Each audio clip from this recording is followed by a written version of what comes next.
I think we're just about ready to get started. I would like to thank the community school and Ms. Prentice for hosting us this evening. This is a meeting of the Delegation's Agricultural Learning Center Committee, exploring the concept of the Learning Center at the county complex. And I would like to thank also Representative McConkey, who helped us arrange this with the community school. We are looking very much forward to this. We have some special guests also from NHTI Community College in Concord this evening as well as several members of the Commissioner's Farm Advisory Committee. Thank you for inviting us. My pleasure. I was wondering if, Ms. Prentice, you could fill us in a little bit on the community school, and then I think you have some special guests here tonight as well. Well, I'm going to just model public speaking for them so that they can stand up, even though it's an informal group. I'm Leanne Prentice, and I'm the director here at the community school. I know many of your faces from all different periods of my life.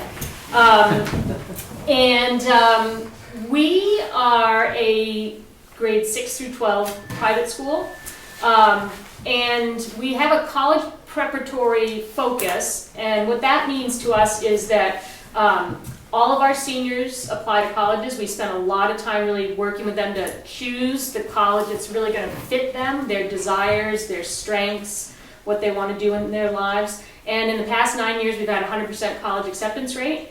Some people say, well, you've only got 3 kids, how hard is that? Well, take one kid who doesn't get into college, you tank your average, right? So, but we go about things in a bit of a different way. We really, everything is very interactive. And whether that means like Socratic dialogue, you know, sometimes we are sitting around a table, sometimes we are delving into books, sometimes we are using paper and pencil, but a lot of times we're taking things apart and trying to put them back together again, or we're outside measuring and pacing and smelling and looking and touching and digging. We are out in the world, you know, whether it's going to Concord to the State House or going to Berlin in the Czech Republic after studying the Cold War and World War II. We are a very interactive place. We're small, 30 students, and we know each other really well. So people say, well, what kind of school are you? Well, we're just a normal school, really. We don't have like special kids. They're all special. We're all special. But it's not like for any one type of kid. We don't have special education services. We don't have advanced placement classes. But what we do, we really dive into and do well. We expect a lot from the kids, and they expect a lot from us in return. So that's kind of the overview of us. Yes, it's a private school, but you're all from Carroll County. We are not a wealthy region. Most of our kids get pretty significant financial aid to come here. And what that means is that I spend a lot of time trying to raise money. Everything from bake sales to annual appeal letters and anything in between, because the way that we're able to have our students come is to subsidize their tuition. And that's something I'd like to have on camera so people can know that this is a really worthy endeavor. I think that the work we do, even if it's only with 30 kids at a time, changes lives, and it's going to make an impact on the world. It already does with our alumni. They think in a way that is compassionate and considered and creative, and those are all things that we sorely need right now going forward. I'm talking to you about agriculture, which is also another kind of part of what we do here. We work with the land. This place, the Perkins Farm, came to us originally with about 240 acres, which was put in conservation easement. 314 acres. It was put under conservation easement when we first got the school. About 260 of it's in mixed white pine forest that's been managed as a crop. and as a landscape and as a habitat. So that's a kind of interesting way to approach forests from our forester's point of view. We also have open fields, about 40 some odd acres in open lands, which includes some hay fields that we're leasing out, abutting Fred Bickford's land over here. Ray Chapis has been really bringing an old field back into really nice production. Great hay, I use it myself. Oh, good, yeah, beautiful. He's done beautiful work. We work with NRCS a lot to manage for habitat. We have also had for about 20 years a certified organic farm, which has had a market garden. And many of you know that this summer, I, with the board, made the decision that we would not continue to have a market farm here. Those of you who have market gardens, you know that it's an enormous amount of work, and it's not always a fruitful, even when you've got the best fruit, proposition. It was never designed originally as an integral part of our curricular program. It was originally conceived of as like a smart way to kind of rebuild the soil and reconnect to the school house's history. And kids have worked with the land on and off, but growing season is when we don't have kids, really, for the majority of it. So we feel like the best use of our, well, I should say, when we first started, when we were first certified organic, there was no such thing as Walmart. Nevertheless, Walmart organic. You know, no one knew what organic was. You had to tell people, like, what was this weird thing on our sign. We were one of the only CSAs in the area. I think the Booty Farm in Sandwich had a CSA, and they were also organic. No one else really had this. Hardly any farm stands around. No farmers markets. We were cutting edge at that time, and I'm really happy to say that in our region, we have been left in the dust by people doing really tremendous work, growing and producing food for our region. So we are looking at our property as an educational facility, which is really what our mission is. And that has started our conversations internally with our kids and our parents and our staff to begin with. And we're gonna reach out and have some conversations with the community too, to see what other folks are thinking a little bit later in the school year when I'm not teaching and running the school. But right now what we're thinking is, what does our region need that would be really sort of an incubator for best practices? And we hear lots of ideas, and what I use as my primary filter is, what is going to really change the landscape of how we think culturally? What's going to help the kids as they're involved with it develop these 21st century skills that we need going forward? What's going to keep them connected to the land? What's going to help them be good problem solvers and creative thinkers? And so we've actually started with three separate foci, which we are just in the process, and this is where the kids are going to talk in just a minute, of researching and starting to think about. And those areas are composting. We've been composting here since the school started, because the Perkins family in the late 60s stripped the topsoil as one of their ways to make money for their family to exist in this place. So we've been rebuilding soil aggressively, but on a very small scale. We're looking at what does it mean to transform the waste stream in a region by taking out biological matter. We're going to let somebody else deal with the recycling issue, which is kind of a mess too. But if we're going to look at what is like a community-based composting system look like. There's some good models that are just experimentally starting. Vermont's got a couple really small scale but very innovative things going on, and we're visiting two of those places and using them as kind of our launching pad. We are also looking at something that's not revolutionary necessarily on the surface, but there's actually starting to be a lot of research about intentional rotational grazing as a means for regenerating soil.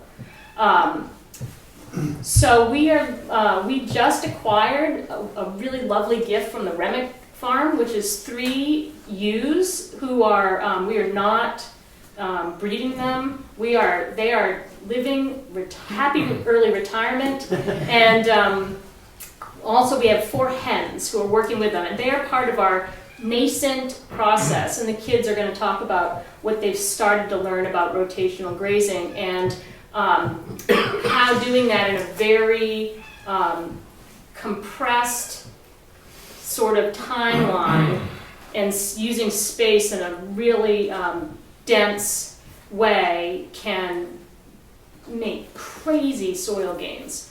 The third thing we're doing is, I think, one of the ones that really has to take some out of the box thinking a little bit to make you say, well, why is that anything other than esoteric? We are working on developing, researching and building a bioshelter here. And so when I describe what a bioshelter is to some people, like the guy who interviewed us for the Comeau Daily Sun, he's like, do you mean a greenhouse? I'm like, yeah, no, that's not what I mean. But a bioshelter really is meant to use permaculture design in a way to create, in our case, a subtropical climate year-round.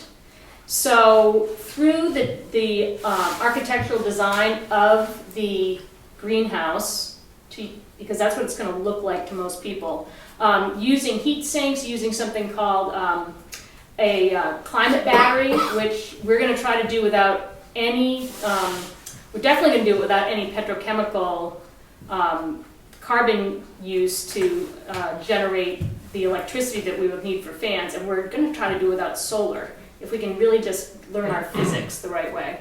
But that means that we can do things like we can have vegetable crops year-round, but we could also have lemon trees and figs. And that's not a climate change reality. People are doing this when it's like in Fairbanks. Maybe not the lemon trees, but it's crazy what you can do by really just playing with design and things like air and water. So the kids are going to stand up now. Ta-da!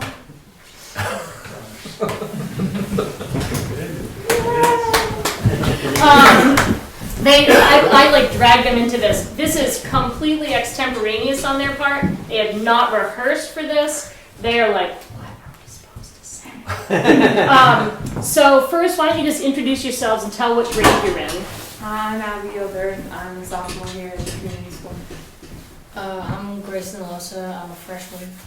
I'm Sandy Trask, and I'm 10th grade. So these guys are just going to tell you really quickly, and I'm actually going to sit down for a minute. They're going to just tell you really quickly what we did for 3 days. One of you just start talking. Can you point yourself? Yeah, you can stand right over. You can stand in front of us. Yeah. So on Tuesday, we showed up to school with all of our camping gear and notebooks. All the High schoolers, and the middle schoolers went on like a 3-day hike. I'm not really sure what they did. But we got together and we were put in groups of what we wanted to learn. We're all from a different group. I was working on the bioshelter. Oh, I was working on rotational grazing. I was working on like composting and human manure, and we designed an outhouse. So we had to do our first day. We just talked about like what we were nervous about and like how we were going to accomplish this in 3 days. And so on our third day, at the end, we were to have a scale model. So the first day, we took a lot of notes and we did a lot of like group games and working together and how you work with someone who can sit at a table for 4 hours and read a book and take notes, and someone who needs to move and is, in 100 different places. So our groups were like that. They were very mixed. So that was our first day. And on the second day, we had to draw out and do a lot of math, and we had to have scale drawings. And so our algebra teacher came in and helped us with those. And then from those drawings, we had to build the models, which aren't done because they were going to take longer than a day, but they're right over there. Some of them are. So the bioshelter's on the far right, the composting's in the middle, and the rotational grazing's on the left. And you can get up and take a look at them because some of the scale drawings are there too at the end. So I'm not sure it's over there, but all of the models actually have a drawing, and they're obviously they're smaller, but it's all like mathematically correct. We worked a lot on that, and sometimes I know I had to redraw mine like 5 times to get it right. But so we did a lot of that here. We also though would go back to Leanne's and set up tents and watch movies and make dinner together or get takeout and just like talk about our day. And at dinner we would have apples and onions. So everyone would go around and an apple would be like a highlight of your day, and if you had more you could share. And then an onion would be something that maybe went wrong, but then talking about how the next day how you were gonna fix it, or how you were gonna take a different approach to the situation. So and I liked that because once you got it out there, like the next day, my group would, mine was, the first day it was hard for all of us to stay on task and, sit down all day in this one room, my group, and just like slam out all this information. And then Wednesday when we came back, we did it, and we did a really good job. So it's important for your community to know how you're feeling, because if you're not feeling okay about something, then it's just going to get worse. So it went well for me. How do you guys want to jump in? Okay. Yeah. So the schedule for what like she said, we did that in my group. We had a lot of different people. So we had some people that could like sit down and take notes for hours, and we had people that had to get up and like move around and go outside like every hour or two. So Did you find jobs for those people who need to go outside? Yeah. What did they do? We took measurements. I was one of those people. So we would go outside, we'd take measurements of the barn and like the fencing and everything for our scale drawing, our model. While other people just read on like sheep and chickens and things like that inside. We would also set up schedules in the morning, so we would plan out like we're gonna work for 2 hours, then we're gonna go on a 15-minute break. We're gonna work for another couple of hours. We're just gonna have lunch and another break in the afternoon. So we really tried to make it like the experience good for everybody and like make it all work. Well, our group, we were doing the composting, so what we had to do is we had to do like a lot of research on the subject because we didn't know very much. So like we learned about a ton of different kinds of compost, like hot composting, sheet composting, and human manure, and how that works in. And we designed an outhouse and found the space for it, and like measured that, and it was hard for people to like focus on it a lot of the time, but I think we took a good amount of like breaks and stuff, and building was like fun because you could you had to like measure it the right way and get it down to scale like perfectly, and then using different materials and stuff for the composting. I don't know. It was kind of a cool project. Anything else you guys need to say? I think so. Could I ask a question? What kind of research materials did you use? Did you have textbooks? Did you go out and do some visiting of like the Whitegate farm or the internet? Or how did you get your information that you needed? In our group, we had like we had a mixed amount of we were looking through books, doing research, taking notes on that, as well as like using the internet to do some of our research. So Google came here. In my group, we had almost everybody in our group had a phone, so we were on the internet and going on websites and looking for articles. Leanne also gave us a lot of books on sheep and animals and what rotational grazing was, and so we could really become experts on it.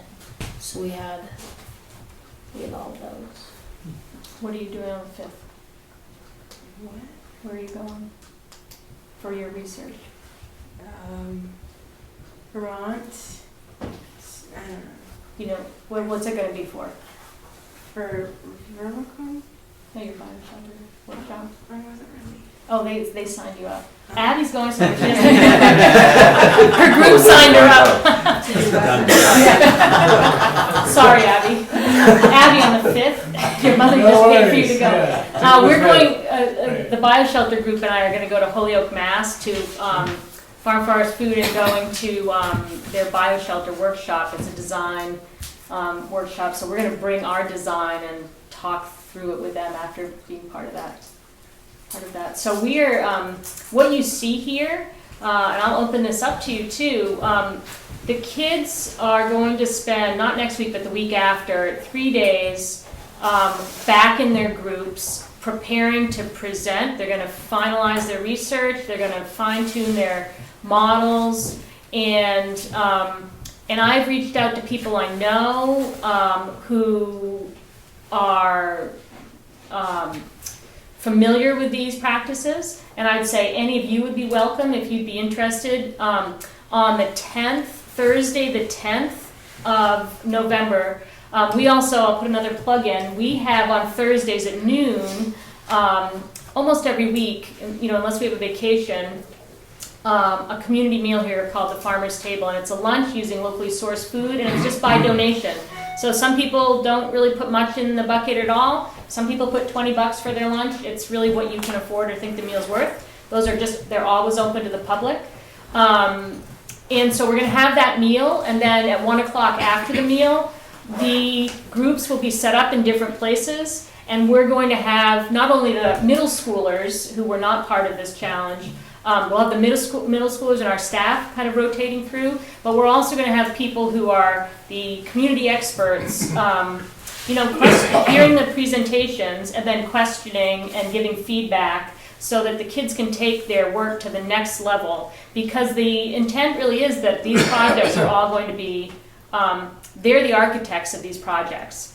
And they will come up with the designs that we'll use to build these here at school within the next, I would say, 9 months.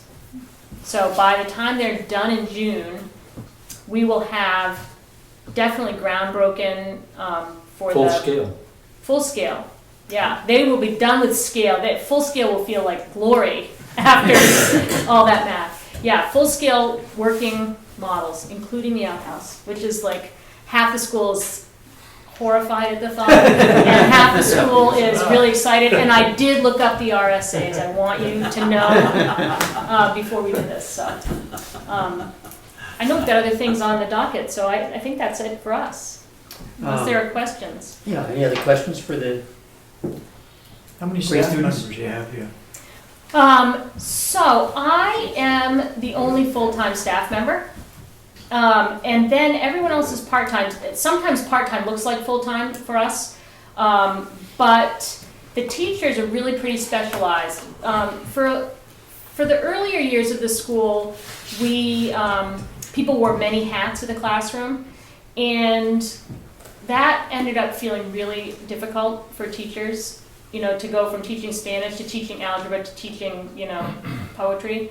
Some people loved that.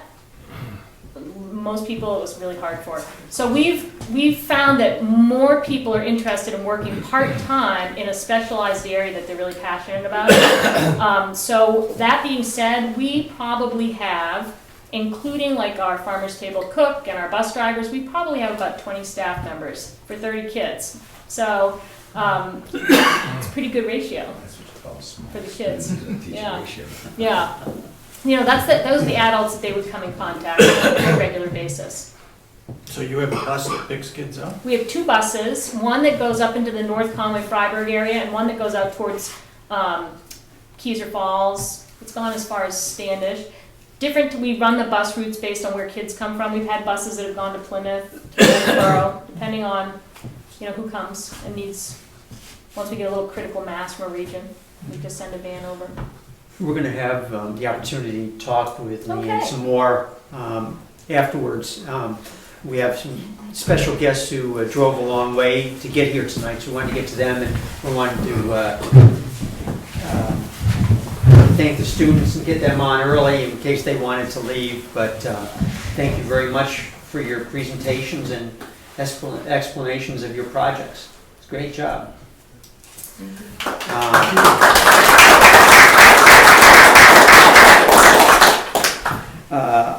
Next, wanted to introduce a couple of people. Maybe a month or so ago, I started some correspondence with Professor Lesser at NHTI Community College in Concord about a program that they've started, and she brought along another guest from NHTI as well. So introduce Professor Lesser and let her tell you a little bit about what they're working on at the community college. Then how it might fit into the Learning Center concept that we are exploring. So thank you very much for having us up there. My name is Tracy Lesser. I'm a professor of chemistry and the program director for the environmental science and sustainable agriculture programs at NHTI. I'm Trish Dion. I'm the director of online and continuing education at NHTI. So we were hoping to come up here today and tell you about the new opportunity that we have at NHTI. We have a brand new program. It's the only program actually in the Northern New England region. It's a sustainable agriculture technologies program. And this program was very intentionally designed, sort of sounds a lot like what you're doing here, to be very hands-on technical skills, technical training, not necessarily the traditional academic program that you would get at a university. That the students in our program will specifically, they'll be taking an accounting class. A lot of the feedback when we talked to small farmers in the state was that their farms, they were not sure where the money, what was coming in, what was coming out, how to keep the books, and how to keep things solvent, how to fill out farm loan applications, things like that. So being in Concord has a nice advantage. We have the state capitol right there. We have access to the USDA, the National Resources Conservation Service. And so we're counting on all those services to come in and be guest speakers. So one of the topics one day is going to be how do you fill out the new farmer loan paperwork, and the students are actually going to do it right there. How do you write a business plan? How do you market your material? How do you do all these things? One of the things that our campus has, I think, that makes our program kind of unique is we have a farm on campus that is not college run. It's actually run by a nonprofit group for the refugee community in Concord. And so it currently gives 168 Nepali and Bhutanese families a 27 by 13 plot to grow their traditional foods and to subsidize fresh food into their diets. Any low-income family can apply to have a plot on this garden. We are suffering from 30 years of sort of monoculture corn farming. The soil levels are abominable on the farm. They have 1 part per million of nitrogen. Our department has started experimenting with some plots, and we did some cover crop testing on 2 plots, and we managed in just 1 year of cover crops to increase the organic matter percentage and rebuild the nitrogen to only 8 parts per million, and we need 40, but the other plots didn't gain it anything. So we're moving in the right direction by building the soil, which is going to be the basis of our program.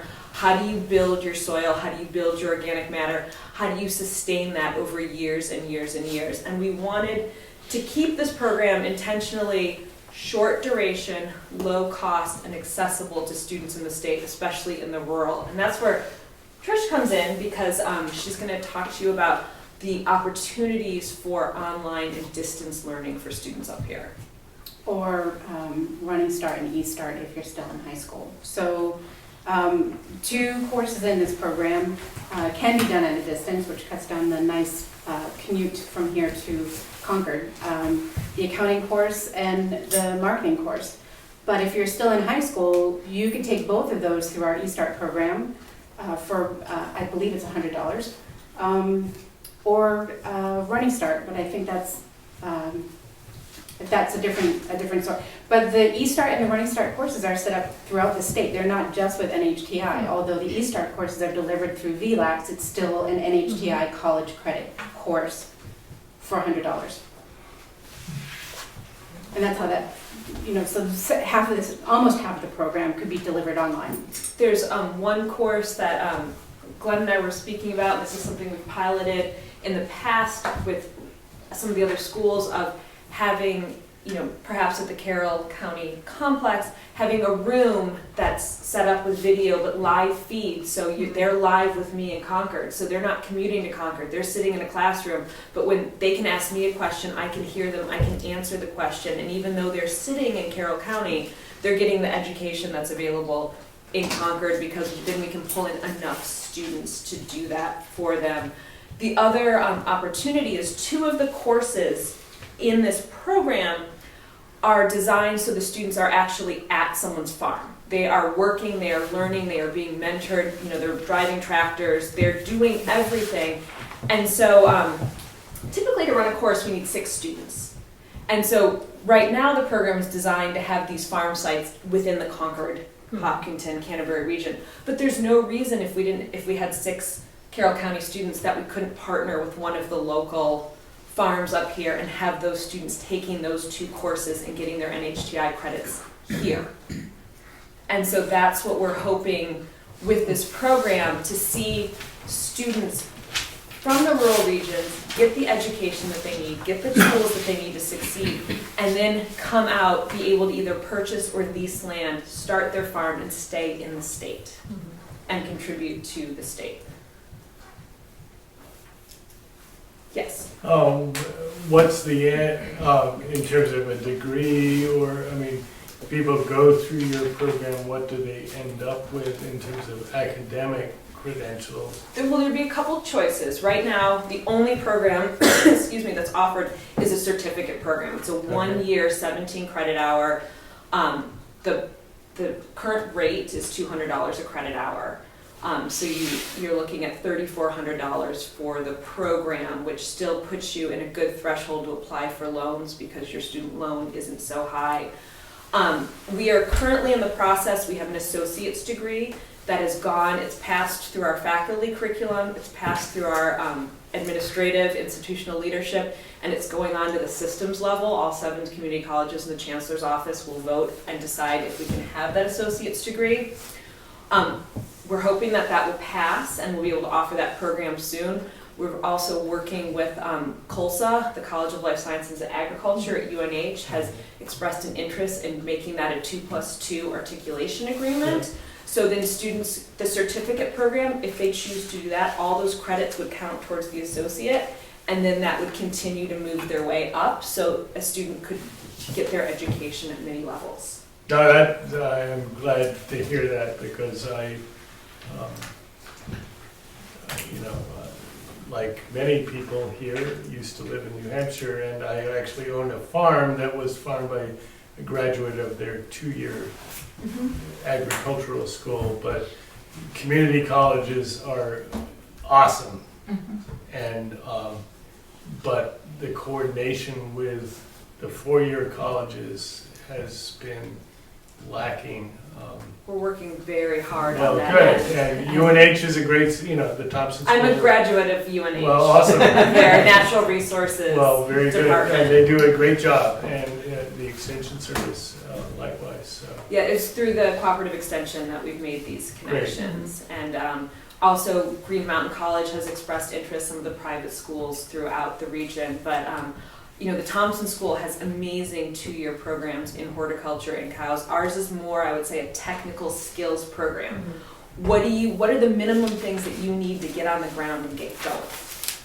And that's what we're really trying to teach students. And then we'll start, as the program grows, we'd like to add classes in sort of that value added. Now you've got your product, how do you extend your season? Is it through growing hops and brewing beer? Is it through canning? What is it through? And some of these skills are lost, and we're hoping to teach students those skills again.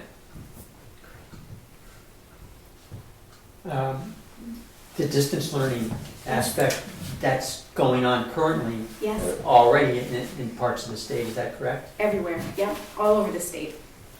Yeah, so all of the community colleges offer online classes, so if you feel like you need to show up someplace, you can choose to take your classes at a local school. We tend to offer more diverse simply because we have a larger population, and you really can take your classes anywhere if you can connect to the internet. In fact, we're working on developing a course that you can take entirely on your smartphone. If you're so inclined. When I first started talking to Professor Lesser, I thought it was such a great fit for our concept of a learning center, and possibly having a learning center classroom at the county complex where there could be all sorts of classes, including the certificate program or associate's degree even, as a possibility. And in connection with the students who graduate, then wouldn't it be a great idea if they could then get a plot of land at the county complex? They've got the technical skills now. Let them go out and apply those technical skills. The facilities are there, and I think it is something that should be looked at as we move forward, and we'll hear from the advisory committee about their plans. But I think there are a great many possibilities for this going forward. And even students who graduate high school from the community school or other area schools, moving on, if they want to pursue that kind of agricultural degree, having the Running Start and eStart programs so they can get a head start at a lower cost. Exactly. Exactly. I was telling Glenn that we're the community college. We're here for the community, and our goal is to meet your community needs. How can we do that? How can we help you, and how can we educate your students? We thought, what better way, for a community college to be part of the discussion at the community school. So, it was just a natural. Glenn, if I could. Yeah. We have. I think this is our third session that we've gotten together and talked to people, and we reached out. We went to the Remick farm the time before that, and we're here at the community school, and we have an active farming community in the area, and something we said at the Remick farm, and we had started this adventure talking about a learning center at the county. But we don't want, and what we're finding is we have facilities just like this. And we're talking about, this telecommunication and classes and everything. And it doesn't have to be, everything doesn't have to be at the county. We have your school already in place. We already have wonderful things at the Remick farm. And we're finding that if we can get everybody working and networking together, there would be advantages to doing classes here with you. Sure. There certainly be class advantages doing at the Remick farm, and then whatever we can do at the county. So I think it's been very productive, and what you ladies have brought to the table is wonderful. Yeah, I'm a local farmer, and I majored in American Studies in college, which was a convenient way to get my degree, because I majored in just about every other thing on my way to my, back in the day, But my first job out of college was working at an organic farm in North Carolina, and I've kept up with it ever since. I've done other work, but all I would say is what I lack as a farmer is the science. And I'm just curious, that's a missing piece. I'm a good farmer. Trust me, I've learned by experience, and you can't distance learn getting dirt under your fingernails. And farming is hard work. So I don't want to bullshit anybody, pardon my language, about what's really involved. But on the other hand, there are times when I really wish I knew a little more botany, a little more chemistry, a little more, and I'm just wondering where that fits into your community school model. Well, that's actually a huge portion of it. So the one course that would be challenging, if not impossible, to offer at a distance is we have a lab science course in sustainable agriculture. And in that course, it's a lab science. So the students will be doing soil analysis, analytical chemistry, soil organic matter. How do they do all these tests? How do they learn to do them on their own? Can they send it all off to cooperative extension? Absolutely, but that gets expensive after a while.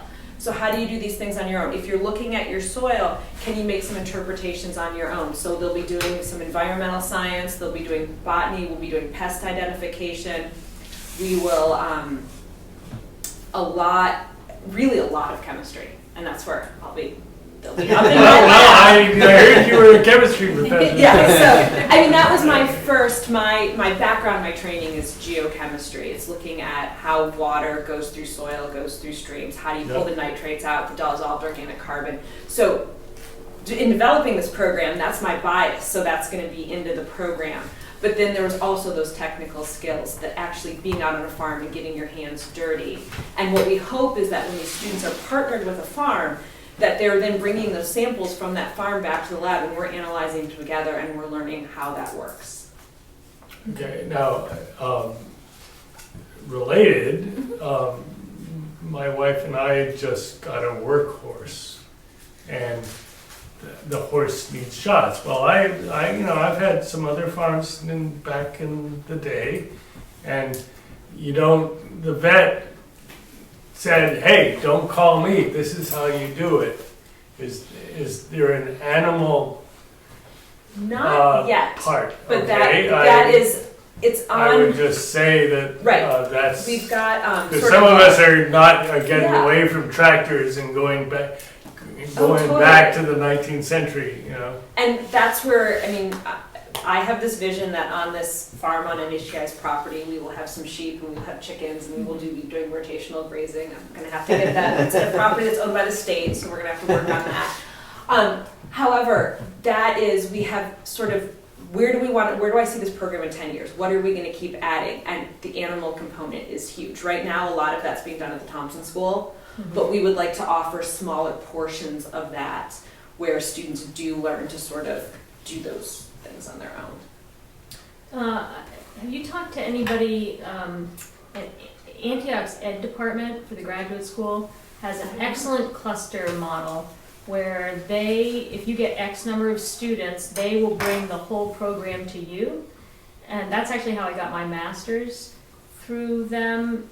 And, they set up a schedule of whatever Friday night and a Saturday once a month, and you go through a semester of X class, then a semester of X class, but their faculty comes to you.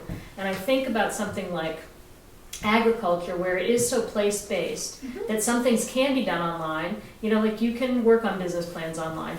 You might be better served, like in a community, to access a lab somewhere here and have you come up and use like our lab or some other lab and have people bringing their own soil in and their own water to test, and their model is tight. It's, you know. No, that's a very good, very good. I would check with Tom suggestion. Julius at Antioch. We will have to give Yeah. that a call, because that's a great, Thank you. It sounds like an amazing program. thank you. And both for what you've accomplished and where you're heading. And I know from firsthand direct experience that the community school is an amazing program.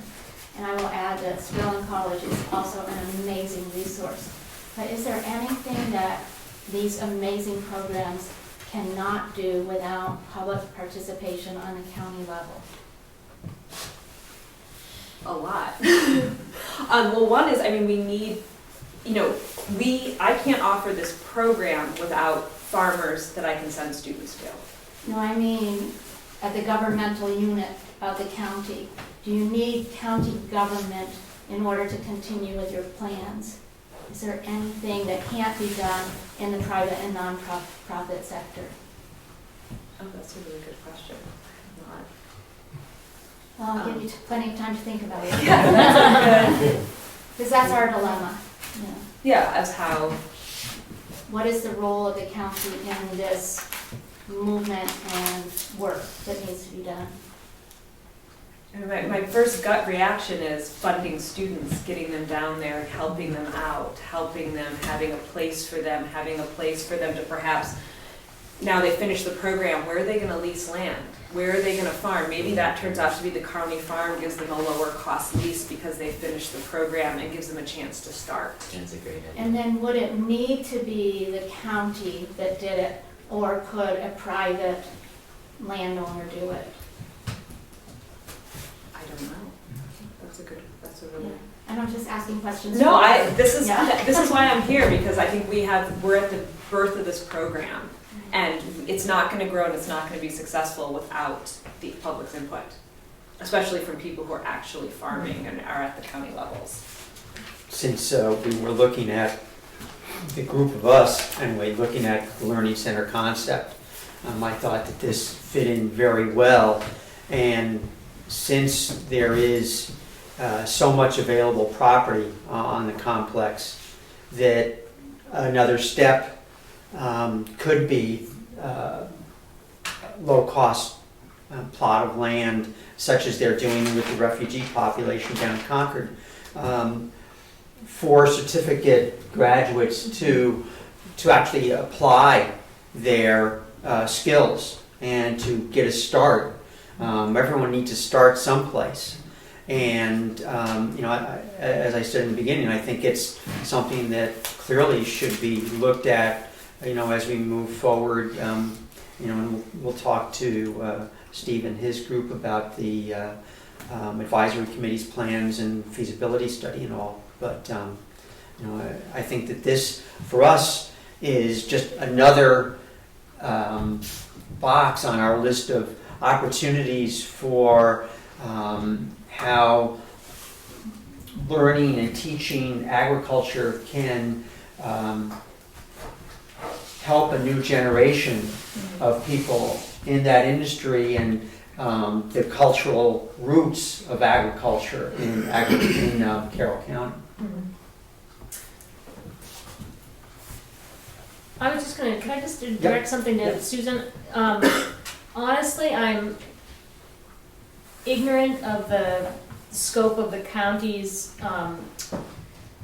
purview, so I couldn't answer that question directly, but one thing I do know from being pretty actively involved in sustainability issues in our region for a long time, and working here at the community school, and just being a citizen of a small town, coordination of resources is what kills more good ideas than anything else, because it's almost impossible to be the person to generate a concept, execute the concept, and then coordinate it with other people who are also generating great concepts.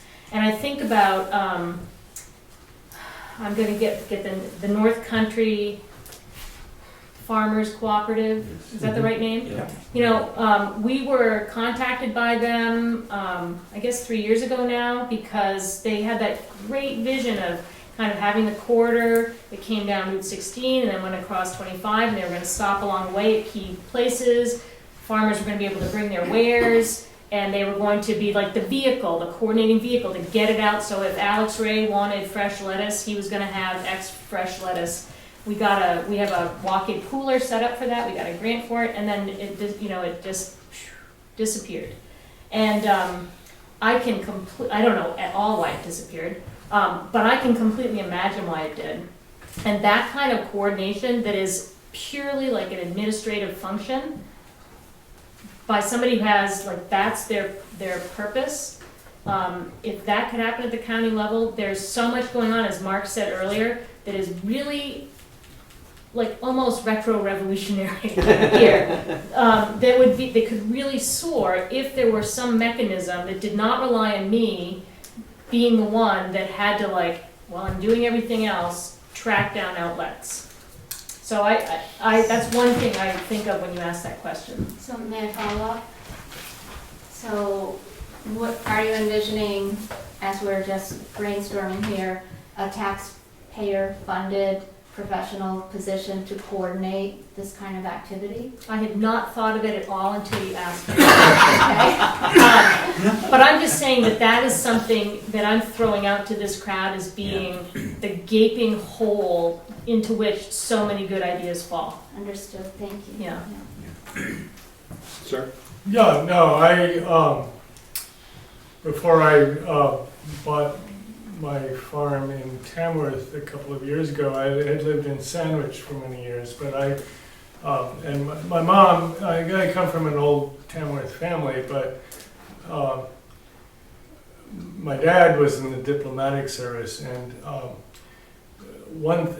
so I've been around the world a little bit, and I'm very familiar with the refugee farming program. It's actually USDA named it after one of the pilots who was in one of the planes on 9/11. And we owe those people something. Well, guess what? Tamworth and Sandwich don't have a whole lot of people from elsewhere. You know, I'm one of the natives. You know, I'm an old Yankee, but I would welcome those people to come here because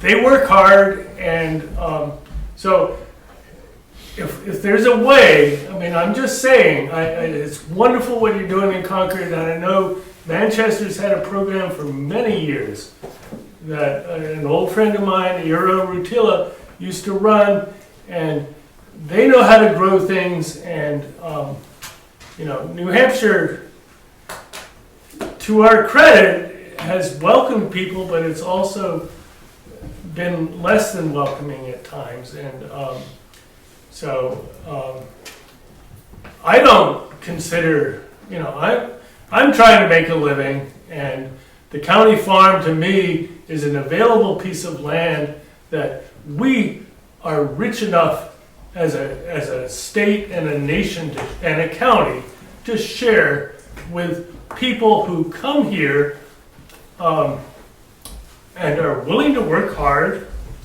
But I'll issue the challenge to the people in the local communities is we need to welcome them, because you can't farm, you can't drive 50 miles to go tend your garden. You know, that's not going to work. You can't even drive 2 miles. You know, so I love the idea of using dividing some of the land so people can live there. And you know, Ossipee is much more affordable than Tamworth and Sandwich. So, you know, but you know, I issue the challenge to all of us to appreciate people. You know, I mean, we can blather on about the future of white people farming. Well, guess what? A couple of generations, all of us came from farmers, and we all moved to the cities and did something else. So, you know, with all due respect, you know, we should welcome people that have come from other nations with a farming tradition, and because we bombed their countries into oblivion. And so, again, I'm just saying, I think Thank you get my point. Yeah, thank you. Representative, I think you had a question? Question and a comment. Yeah. Would there be an ongoing, after this certificate program, because it's not, you keep saying students, could it be geared more towards experienced farmers that have not lost their way, but might maybe want to, instead growing, tomatoes, they might want to grow lettuce, or they might want to grow broccoli. They want to grow sustainable. Or even get more science. Or get more science like this gentleman's looking for. Well, I mean, NHTI can let Tricia, it's open enrollment. So anyone can come and take classes and sign up. And we would absolutely encourage and welcome someone to come take all of the program, part of the program. Maybe you just want to come and take Introduction to Soil Science.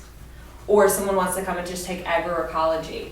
Or they want to take just an analytical chemistry course. Or they want, whatever it is. We absolutely would love to do that. We're looking at working with Cooperative Extension to offer continuing education credits on the campus. We're in talk with them, and then with the National Resource Conservation Service of actually translating some of our core concepts into some of the native languages of the refugee population.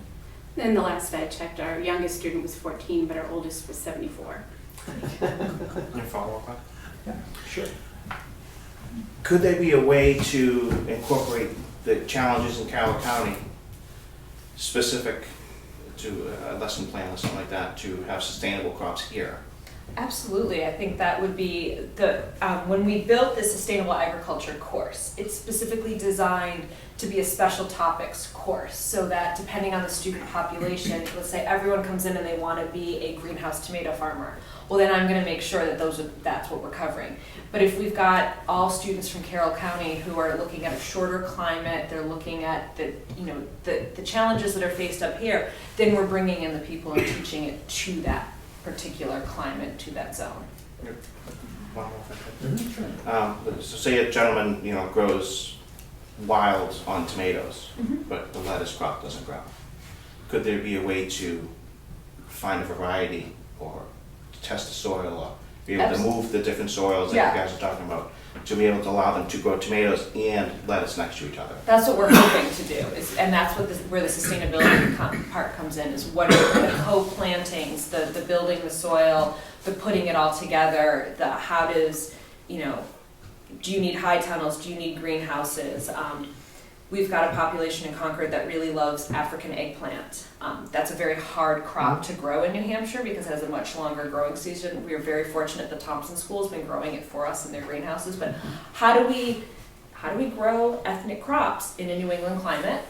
That could be a great topic. How do we deal with changing weather patterns, changing soil chemistry? How do we take care of those things? And so I think that the curriculum will evolve as the program evolves and as the student body evolves. If I could. Yeah. In irrigation and stuff like that, a lot of people don't really know how to irrigate, I don't want to say correctly, but to enhance the quality of the crops, and pesticides on the other end. I mean, we all know that's what we're, and certain things like to eat certain things. And that's what one of the main topics of the sustainable agriculture is. What are the pests that are around your area?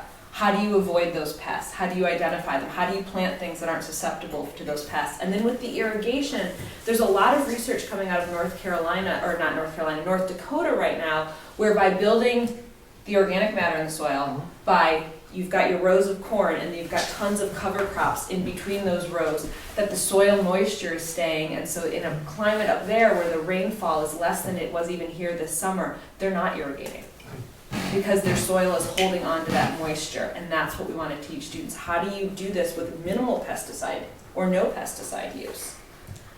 And with minimal to no water use, because those things are expensive. One more. You need to go take some classes. These are the questions I ask the people I deal with. Yeah, no, this is good. And the retail component, after they've graduated, to be able to Market. bring it to market. know. part of the course is Right. how do you find, that's one of the main topics, how do you find that market, how do you tap that market, how do you get to that market? We're looking with the NRCS next year of actually having a farmer's market on campus that will be only for those who are growing in the refugee plots to make some money, test that out. Then maybe our students can be there seeing how that's working and working with. The Concord has a very successful farmer's market, and they are planning on coming and helping us teach our students how is that market successful, how are they getting farmers, how are farmers getting their things to the market. Thank you, Mr. Chair. So currently, the Carroll County, at the county farm, we have a high tunnel that the University Cooperative Extension does experimental crops on to see what's going to work in this exact microclimate. So I don't know what your relationship is with the Cooperative Extension. Do you see yourself as replacing what they're doing or working with them? No, Or why is what they're doing not sufficient? What can you add to it? because what they're doing, and Cooperative Extension does amazing research, and then anyone can go read that research, but what we're doing is actually teaching the farmers the skills to farm, and then now you're a new farmer, you don't know how to get into Cooperative Extension, so now we're gonna make the connection with you with National Resources Conservation Service, with the USDA, with Cooperative Extension, so you know exactly who to go to for each of those things and how to tap into those resources. So basically a referral system or? And then having, a resource, having them, the mayor, we are in Merrimack County, and so we have a very tight relationship with the Merrimack County Cooperative Extension, and one of their extension specialists will be actually helping us teach the classes. She'll be coming onto campus, she'll be a guest lecturer, she'll be teaching and talking about what they offer and how you get those resources. But we'll be, giving the background and all of that information. Thanks, Stephen. Yeah, did you have a question? I did. It was more of a comment than a question, Lynn. I wanted to piggyback onto a comment that you had made earlier. This past summer, I attended a gathering of the small and beginning farmers of New Hampshire. It was a small gathering. And I asked them what was the biggest problem and the big issue they faced, and says the availability of land. And I thought that was very interesting. And I said, well, I mentioned the committee that is working on this, and I said one of the things that we're taking a look at, no finished product yet, is by taking some of the acreage of the county land and breaking it up into smaller parcels at a very reasonable fee so that they could get up and get their fingers in the dirt. And I said, does that go any way at all in solving this problem for you? And they all said, absolutely. So I think, I just wanted to pass that on as well with the line of thinking here. That, and with the education as well, the two are very good components. Yes. If somehow we can get that hands-on out into the field as well and out of the classroom. Yeah, it's the hands-on, how do you do it, but also how do you manage the finances? How do you keep the books? How do you market your product? That's what we're going to be teaching the students. Yes, sir. Now, under the Learning Center model, do you, since we're just brainstorming here, do you see yourself leasing that online classroom space out? Or is this something, like how do you envision that happening? Just brainstorm, that makes sense, so. I'm not sure that. Would you lease the space out in order to have the online classes and have the county fund that? Are you gonna pay the county for a lease, or like how would that work? Like if the area did get chopped up into sections and leased out the classroom, if the county farm becomes like a classroom, are you gonna lease out the areas? Oh, I think that would be up to the county. But would that be something you could, that would be okay or acceptable to you if there was a lease to that area as the classroom? Like NHTI paying to use classroom space? Yeah, and what idea do you do see that happening? anywhere. I don't know either.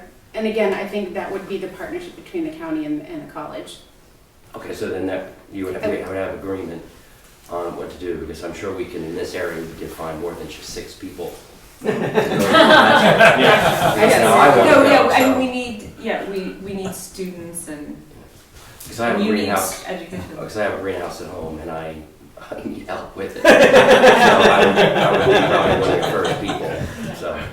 Maybe we can refer some of your graduates over to this. So you're pioneering this program now at the campus in Concord.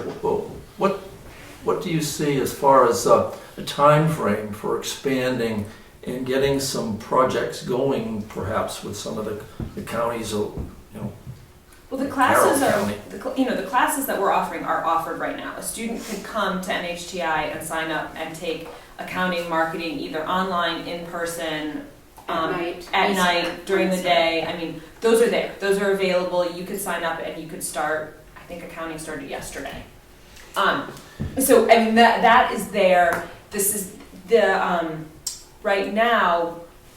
We don't have enough students to run the practical sustainable agriculture classes, those 2 classes that are at a farm. And that was where we would need the minimum. If we get 6 students, we can run a class, and then we get that 6 students. We have a farm who is working with us in Concord that if we had 6 students, they would take, and she would be teaching them, how do you pick your seeds? Which one works here, which one doesn't, and going through the whole from the very first day of, here's a seed catalog, how do you read it? What do you actually need to buy? How many shovels do you need? I mean, because there's a loss of community where not everyone who wants to be a farmer has grown up on a farm. You have people coming into the state who maybe worked in finance in Boston and they want to now grow heirloom tomatoes, but they've never actually put their foot in soil.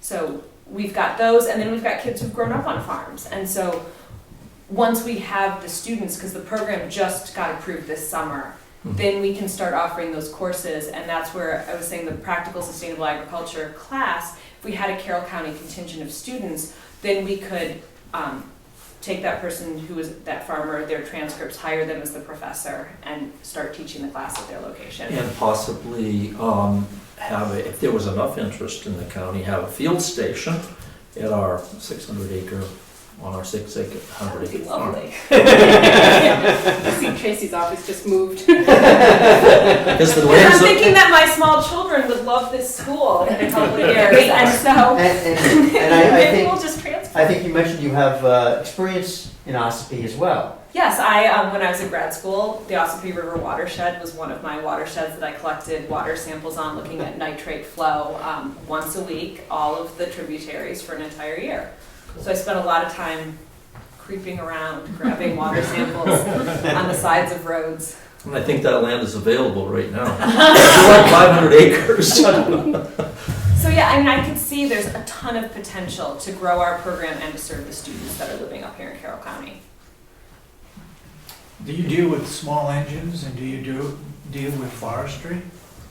Not yet. Lakes region has the small engine repair, the marine small engine repair program. I think I was looking at. We have a small boat, so I was looking at taking one of the classes up there. We have 2 basic dendrology classes, mostly for the landscape design program right now.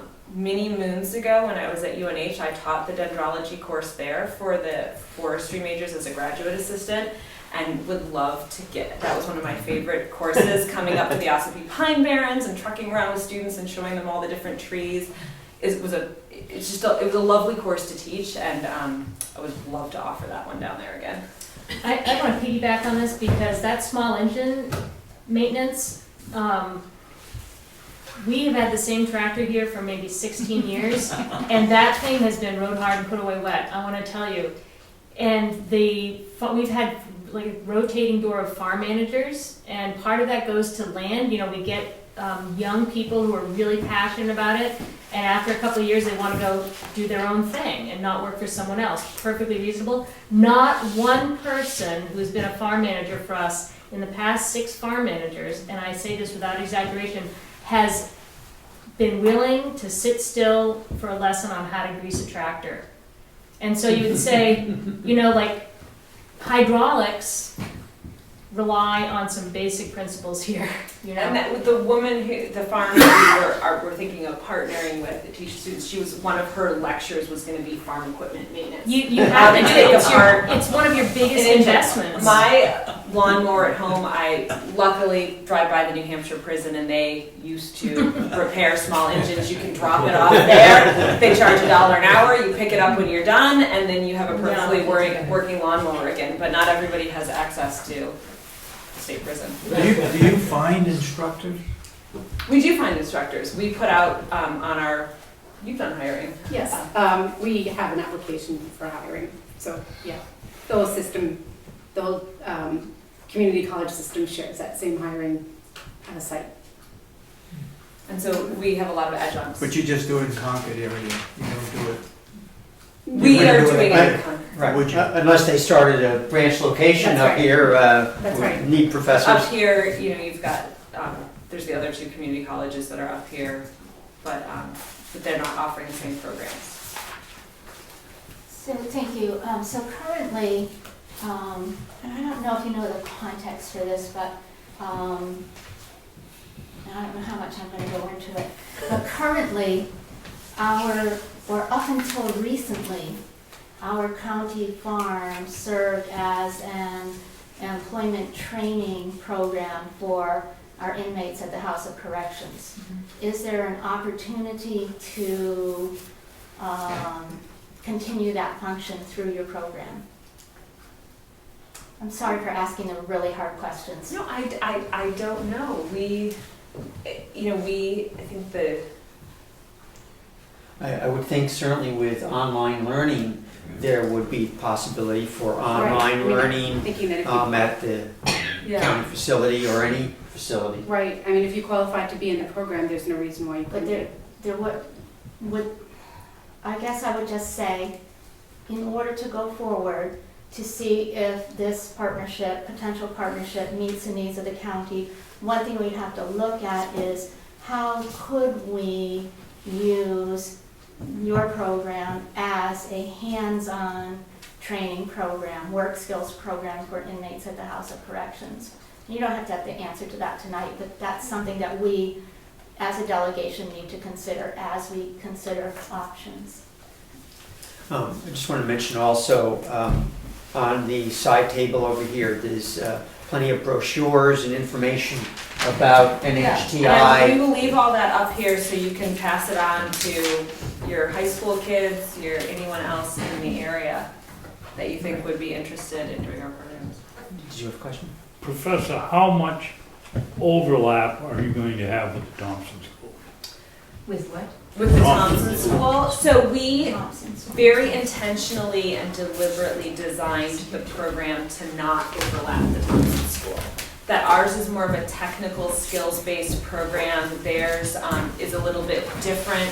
What we're hoping is that some students who then want to go and do, like they have the organic dairy herd, could take our program and then go right over to the T School and take some classes over at the T School and then keep going either through us through the associate's degree, the T School through the associate's degree. Right now the T School programs are sort of standalone within the university. They don't really morph into their bachelor's program, where we're trying to sort of bridge that gap between the associate's certificate and bachelor level. So we're trying to complement and work with the Thompson School, but not at all overlap them. Well, further question, I would disagree with you in your statement that Thompson School and the big school don't have any overlap. I'm on the Thompson School Advisory Committee, and one of our goals, and we've made huge progress in getting the kids that take the Thompson School courses the same credits as they were at the big school. It used to be, if you were a Thompson School student and you were working at a lab table with a 4-year student, he got or she got twice the credits that the other person got at the Thompson School. Right. Doing the same work. Yeah, and I didn't mean that there wasn't, what I was referring to is how easily it is to do that. Your associates at Thompson and then go on to finish a 4-year degree. And that's what I was more referring to, is that the programs aren't designed to do a true 2+2. If there are no other questions, we wanted our guests to be able to hit the road and Thank you very travel much. on back down south. But thank you very you much so for your valuable information.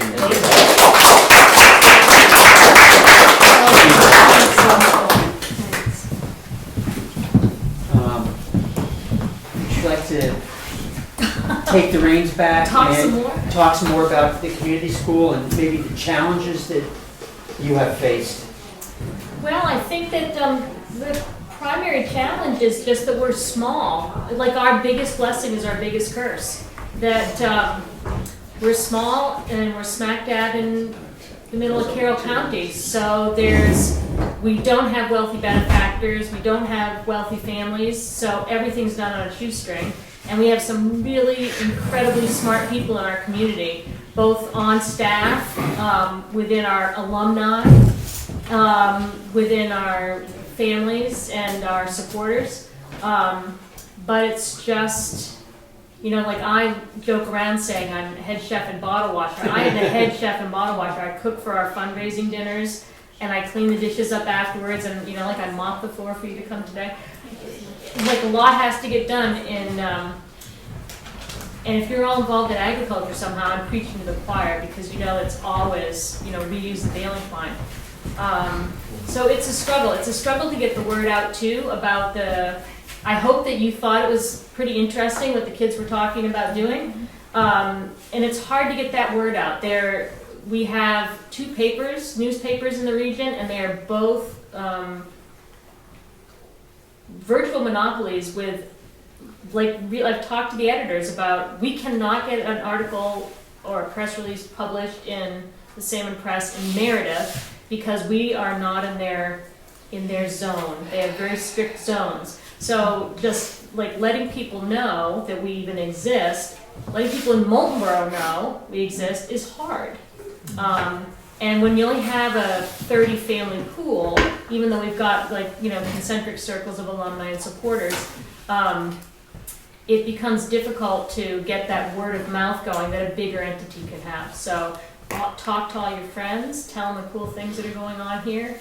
And we do a lot with people of all ages, not necessarily in the educational realm, but we have wonderful people who know us and love us and come to us. And the kids are really pretty comfortable in multi-generational settings, which I think is something that is a little unusual.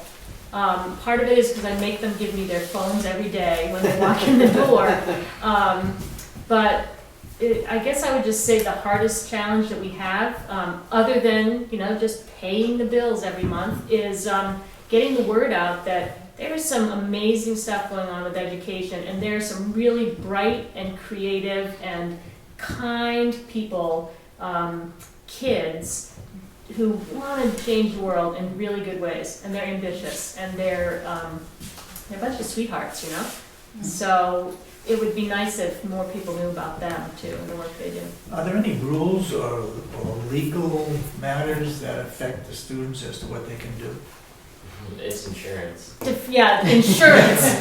So I'm just going to tell you a quick little story. I have a son who's 12, and we were sitting down at the dinner table, and I was working on the website all day, and I was just losing my mind, and I went and grabbed my phone, and I said, Henry, I'm going to do a quick little, I'm going to do like a off the top of your head video advertising the community school. So he went and did this whole goofy thing, which I couldn't even website. But one thing he said, he was like pretending he was taking somebody on a tour of the school. And he goes, there's only 2 rules here at the community school: common sense and insurance. And so the kids know, yeah, you can climb the tree, but you can't go taller than this, because if you fall, you're going to get hurt. And the insurance company's going to ask how you got hurt.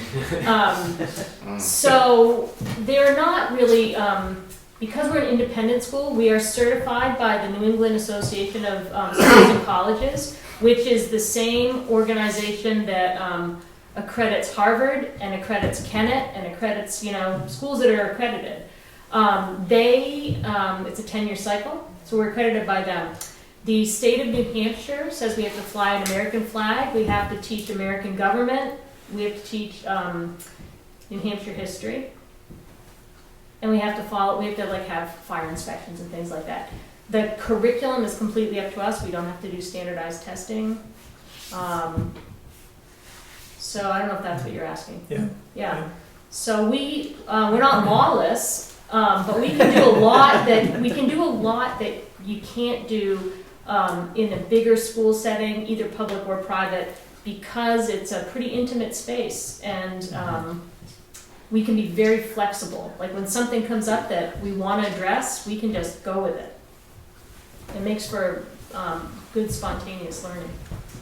You introduce agriculture to your students and you nurture students' interest in agriculture. Have you ever tracked, do any students actually end up in the field of agriculture, or do you hear from them how important the education tuned to agriculture has been in their lives?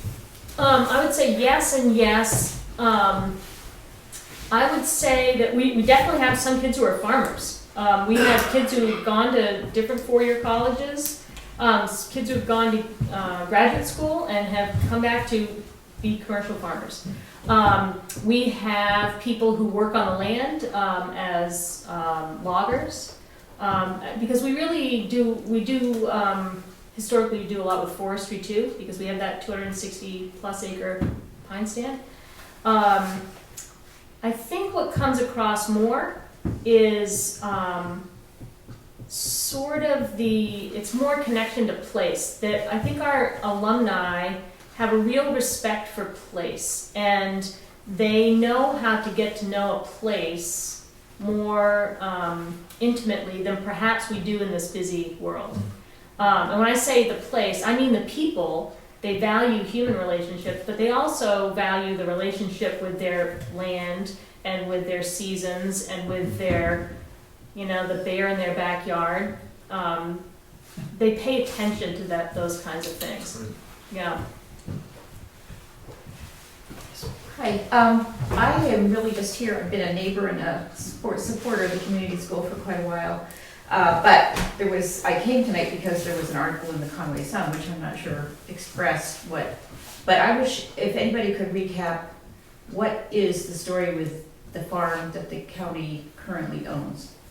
Who can explain what the situation is? Because I keep hearing it's going to be closed, it might not be closed. I thought this would maybe clarify that, so I don't. I don't think that was the intention of the meeting tonight, but basically there is a farm advisory committee that was established by the commissioners, and the delegation established this committee, which is exploring the concept of a learning center being part of a new model for going forward. And perhaps one of the committee members, I don't know if Mr. Knox is still here, but it's my understanding that you're looking at listening sessions and a feasibility study. Yeah, the Farm Advisory Committee, we sort of have some short-term projects that we want to work on, let people know what the county farm does, so that people in the county have more of a sense of what happens down there, what the resource is. Look at the finances of it. Unfortunately, a lot of the numbers for the Public Works Department have been mixed in with the farm, so we don't really know the economic impact for the taxpayers. So short term, those are some things that we're looking at to go into this next budget cycle. Long term, we're looking at having somebody come in and do listening sessions around the county, find out what people are interested in happening on that property, and also do a feasibility study to look at what are the different options and what are the economic impacts of those different options. So that's what our committee is looking at, both in the short term and in the long term. And were you formed in response to, I thought it was a decision to close the farm or not run it as it has been run? Or have you been around, has this entity been around for No, we came years? about when the budget for the farm was cut, and so we came about to sort of look at, what should that resource be used for, and what do we need to I don't think anybody thinks it's gonna continue on as it has, but, how can we make it cost neutral for the county if we wanna keep running it? What are some other options and opportunities for it? And I think that's how we evolved. You can really address that better. No, I think the county is a tremendous asset. We've got a high tunnel that's not being used very efficiently. We've got 40, 50 acres of hay. We've got a couple hundred acres of forest land, 600 plus. We got a lot of the equipment. We just have to look at the finances and see where we can make it more efficient with less cost. And Keep can I in ask, mind- who are you? I'm a county commissioner. Okay, and what is your name, please? Dave Sorensen. Okay, I'm thank you. sorry. Yeah, that's okay. Ms. Wiley? I just want to respond to Leanne here too. Last night, I happened to have dinner with someone I think of as a youngster, who was one of the first graduates of the community school, very interested in what was going on at the farm, very interested in sustainable agriculture, running a restaurant, and very interested in buying local produce. And then most recently, I also had this conversation with Stephanie, who was a 10-year ago graduate perhaps, and it's the same story. You have taught them well, or the community school has taught them well, not just how to make a living, but how to live. And the many decisions that young people have to make about their careers are very, very different than they are community school graduates or even attendees or homeschoolers who've been a part of the community school. And it's very nice to sit here in the community school with the Learning Center concept and to hear these things come around, to listen here and hear people talk about the marketing of food, and knowing that that's one of the things we've talked to several people about, marketing food for our farmers. And it's full cycle here, and it's really nice for sure to hear the Learning Center concept come together with the commissioner's study group. You just remind me, I just wanted to mention, and I think Mr. Knox mentioned the previous gathering, but there is a statewide gathering sponsored by the New Hampshire Food Alliance, November 15th up at the Mountain View Grand Resort. If anyone's interested, I have some information on that. And I do have to add that we have a farm tour on November 5th Right. for any persons who would like to come to farm That's and it. meet our farm manager at 10 o'clock in the morning on Saturday. Yes, sir. If I might, I just had a question to the advisory committee if there's any time frame in terms of, I'm like Beth, I read about it in the free paper, and I'm happy to be here because I'm interested and it's local. And I would actually love to go to the farm tour, but I've been a Carroll County resident for many years. But and here's one great option, but what are the other options? And do you have an idea? When do you have a time frame for sort of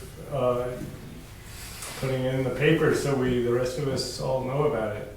Oh, about the tour? Well, no, about other things besides Options, a that sort learning of thing. center. Yeah. Sure. Well, again, we have the sort of short-term, trying to figure out the finances, figure out, really put together a summary of what happens on the farm and what the financial impact is. And our deadline for doing that, I believe the commissioner's budget is due to the delegation around early December. Okay. So we'll be looking at hopefully having that information together there. As far as the feasibility study, we have an RFP that's been put together. We are going to need to secure funding, to do that project. Some of that may tie into looking at the budget, that sort of thing. We've met with the Kendall Foundation, which has, Yeah, um, I read about you've that. read about Yeah. them. I think they, may be willing to help with some of the costs of doing a feasibility study, but we're gonna need to secure other funding, and that would likely be a process that would continue throughout next spring anyway. The delegation has clearly said they will not put money into this work. that No, we're doing right I now. definitely got that impression. So but, we're working on No, thank you, I appreciate it. reaching out. There seems to be a philosophical debate going on too, and that is whether or not government should be involved in an enterprise, an agricultural enterprise that could be done by the private sector. And I think that's at the root of a lot of the Yeah. issues that we're dealing with right now. Totally understand. I just wanted to bring things back to the community school. You mentioned the Thursday luncheons. Yeah. That sound very interesting. Do you have other things? I was looking at your website. And Well, you I'm have just other gonna make a things- big plug, yeah. Yes.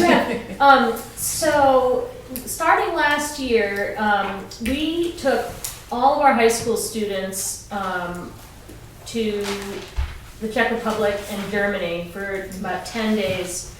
And the kids raised all the money to go. The school didn't subsidize it at all, other than, tying into this passion we have for place and for food. We're mad eaters here. We started a monthly pop-up restaurant called Slumgullion, which is a word my grandmother used to always say. And so once a month we have a menu. It's 7 courses and it's $50 a person, which I know is a dear price to a lot of people. It's a pizza and a beer if you're a pizza and beer person, But for this, you come. This wing is transformed with nice lighting and tablecloths. The kids serve you. You get all the courses for that amount, and I do all the cooking, and it's like my therapy for the month. It's great. The kids have started helping with the cooking too. Like they come in after school and work on it, and it's so much fun. Eric, who is here, who's working here this year a little bit for us when he's got time away from his other jobs, and he's an alum. He's he's a stalwart in the kitchen for these meals.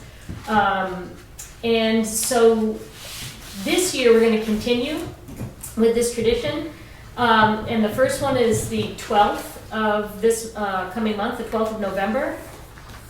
And we post on Facebook the whole menu, and I'm still learning how to do the website. I've been trying to post a menu on the website, and it's not been as easy, but it's definitely on our Facebook page.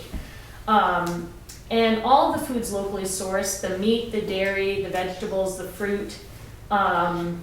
The grains are a little tricky, but we get very creative to minimize the ingredients that are like from away. And I have to say, I'm a pretty good cook, so it's worth it. The kids are like, they've divided themselves at this point. So there's the kitchen crew who they don't want to be seen, and they just rock the kitchen. They're so good. And there's the crew that really loves to serve, and they take it so seriously. And every dish, I let them smell it and taste it, and I tell how it's made, and they're taking notes so they can describe it to you. And so the 3 kids who are sitting here, Sandy, the tallest boy, he's a dishwasher. Just let him go. That's all he wants to do. He gets in that zone. Grayson, his dad, is a chef and a caterer. This kid's got great knife skills. And he took over in the last meal that we had, the plating of things. So, you see those magazines, and it just looks like better. This kid, 9th grade boy, the one who said he had to, he couldn't sit still for an hour because he's picking up a leaf and putting it right where it goes. Abby's a server. She just loves to come out and do it. So it's really, it's a wonderful cause. It's so tasty. You will leave stuffed. I say 7 courses, and it's supposed to be a tasting menu. Yeah, it's a lot of food. You can bring Tupperware. It's okay. And we, you can just have a quiet table for 2. You can have a table for 10. You set it up yourself. We like RSVPs, so we can set the rooms up for you. So you can spread the word about that too. It's a fun time. I think Eric can vouch for that. What are your class hours? School starts at 8:15 with a morning meeting that lasts 15 minutes, which is announcements and attendance. And at 8:30 classes start, and they run through 3:30. 3:30. Yep, 8:30 to 3:30. They have a few mandatory Saturdays too in there. You said you won't have a farm manager, but you have animals. So is that how are those? How's that? Oh, so head chef, bottle washer, and I'm up in stalls too. The kids help; they do the chores in the daytime. I will put the sheep in, and So they'll we be on don't. site. Yep, there. We have a tiny little apartment, which we used to have a 4-bay tractor shed, but we only had one tractor, so we made a 2-bay and made an apartment out of the other 2 bays. And that's rented by a guy who's the assistant farm manager at Remick. Oh. And so he, even though I come in the morning, let everybody out and put them in at night, he's here and he checks on them on the weekends for us. Yeah. Well, I'd like to thank you very much for hosting this very informative, I think, for everybody session. And, really the possibilities just continue to grow, and the possibilities for cooperation in the county continues to grow as well. And thank you very much, and we will put the word out for you. Great, thanks. Take a look at the kids' Yes, the models. their math. Thank you.